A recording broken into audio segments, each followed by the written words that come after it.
Good evening, Amir. Good evening, Miss Jen. How are you this evening? Thank you very much for asking. I'm very well. How are you this evening? I'm very well, and thank you for coming for this 30-minute session. It's a pleasure, ma'am. Yeah, so this is the second lesson talking about how to provide service to customers. Okay, And before we get started, I'll quickly show you the agenda. okay, So in the session today, we'll do this introduction. I'll talk a little bit about work health and safety and emergency procedures, as you're familiar. I'll talk about what the learning outcomes are.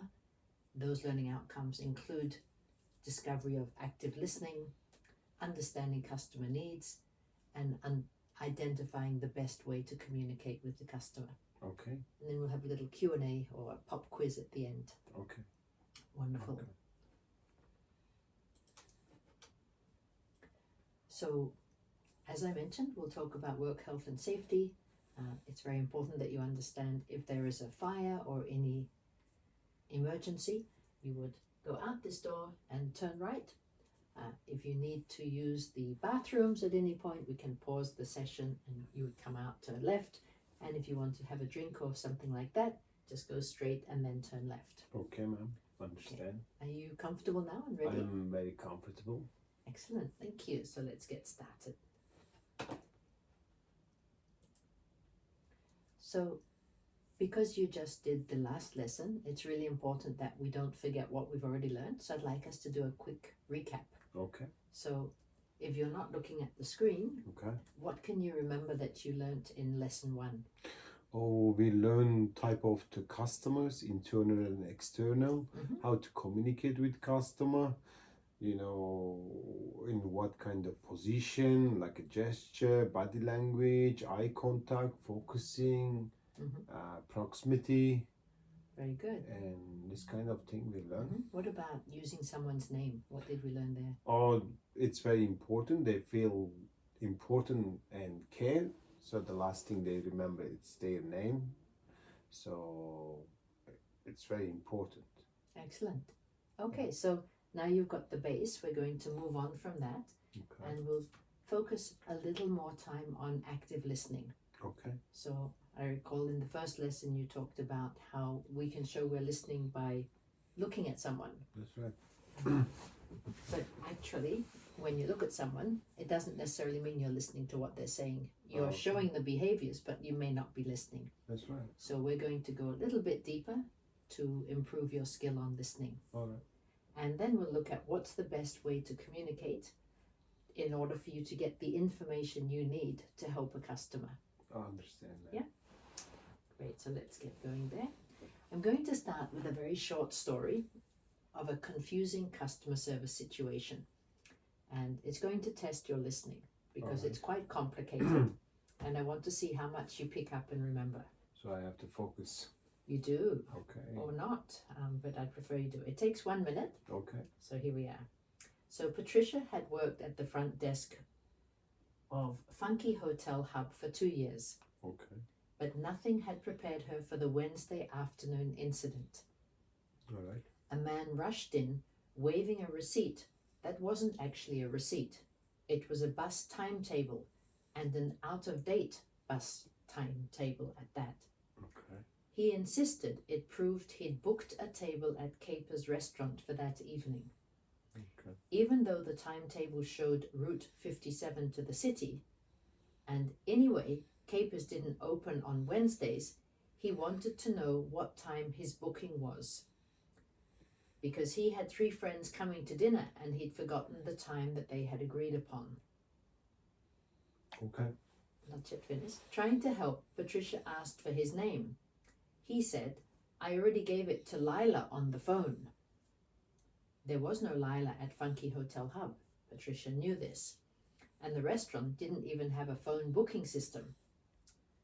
Then he pointed to a booking confirmation on his mobile phone, which turned out to be for a haircut with his barber, Okay. 2 suburbs away. So while Patricia gently explained this, he realized he was also late for his bus, the same one of the timetable he'd been waving. In the end, Patricia helped him find the date of his dinner at Capers restaurant, printed an up-to-date bus schedule, called his barber, telling him the man would be late, and sent him off smiling. Later she wrote in the incident log, customer arrived confused, left less confused. Success. Okay. Okay, here are the questions. What item did the customer mistakenly believe was a receipt? Old bus receipt. Okay, timetable, yeah. Timetable, yeah. And who did the customer speak with on the phone? Patricia. No, he met Patricia. Who did he call? Lila. Very good. Lila. And why could he have not called Lila? Why was that impossible? Because Lila doesn't exist. Yeah, exactly. Yeah. And what was wrong with the bus timetable? It was old, Mhm. expired. And what was the booking confirmation on his telephone for? It was for his barber. And what were the 3 things that Patricia did to help the customer before he left? Try to understand the situation. So she did 3 things at the end. And I think that's when you stop listening. Okay. See if you Okay. can you remember? She double check the restaurant. There is actually no phone booking. Okay, at the restaurant. No. Oh, I thought she called the restaurant. There is no booking system by the telephone. No. Yes. Okay. Okay. Do you remember anything else? Not in it. No. That's okay. So, and this is deliberately a very complicated story Okay. to see how well somebody can listen. Yeah. And these days, people can't listen for more than 1 minute. All right. So, whenever you're talking with a customer and you want them to understand something you're selling, it's very important to remember that the attention span is very short. That's right. And you just proved it. Yeah. So, that was a very good example. Thank you. Okay. So, as I just mentioned, listening is active. At its most basic level, it's about focus and paying attention. Right. Yeah. I find I'm not good at listening. So, whenever I go into any meeting or anything, I always have my notebook and I just start taking notes. Oh, okay.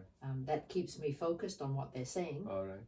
It also makes me look like I'm really hardworking, which is a good thing. And I also have a record of what's been said.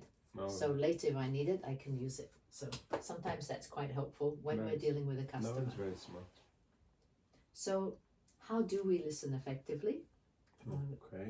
I'm actually not going to show that slide yet. Okay, then I don't look. Okay. So it's not just about your body language and facial expressions. And one thing you mentioned yesterday was it is about being focused. So how do you get focused? How do I get focused if something else is distracting you? Like a cat, yes. Like a cat at the moment. Okay. And maybe clear vision. That's Yeah. good. So I would call that taking out the distractions. Yeah, all right. Yeah, so nothing's on either side of your mind. You're just having a clear vision of the way forward. Yep. Yeah, maybe the proximity. Come on, Papa.